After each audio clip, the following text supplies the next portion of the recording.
Saya mengaku saya salah atas kejadian yang saya lakukan kemarin yang merugikan bapak dan keluarga. Saya mohon maaf yang sebesar-besarnya.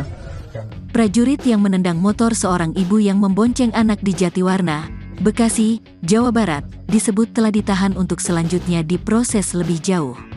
Sudah diproses. Saat ini ditahan, kata Kepala Pusat Penerangan Kapuspen Mabes TNI, Laksamana Muda Julius Wijoyono kepada Kompas.com, Selasa, tanggal 25 April tahun 2023, siang.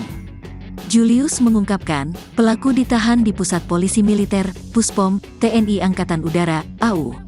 Kepala Dinas Penerangan TNI AU Marsikal Madya Indan Gilang Buldansyah sebelumnya mengakui bahwa prajurit itu merupakan anggota TNI AU, berinisial Prakaang. Ia disebut merupakan anggota Denhanut 471 Kopasgat, Komando Pasukan Gerak Cepat, TNI AU.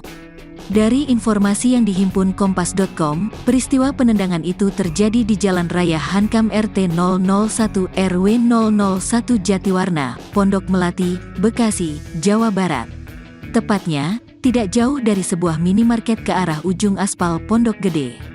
Prakaang disebut menggunakan motor bernomor polisi AA 6536 JZ yang dimiliki Alem Nur Triyono yang sudah wafat 3 tahun silam. Mendiang beralamat di Kalikajar, Wonosobo, Jawa Tengah. Dari penelusuran, motor tersebut dipakai Putri Triyono yang menikah dengan anggota TNI AU yang berdinas di Jakarta. Kasus ini viral di media sosial setelah sebuah video diunggah ke dunia maya. Panglima TNI Laksamana Yudo Margono sudah menyampaikan permintaan maaf atas kasus ini. Panglima TNI atas nama segenap prajurit TNI memohon maaf atas adanya perilaku arogan yang ditampilkan oleh oknum TNI tersebut, ujar Julius. Saya mengaku saya salah atas kejadian yang saya lakukan kemarin yang merugikan bapak dan keluarga.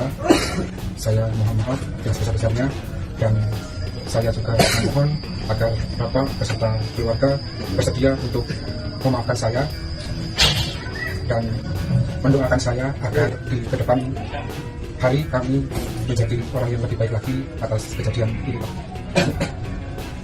Ya, saya maafkan atas Terima kasih sudah nonton. Jangan lupa like, subscribe, dan share ya.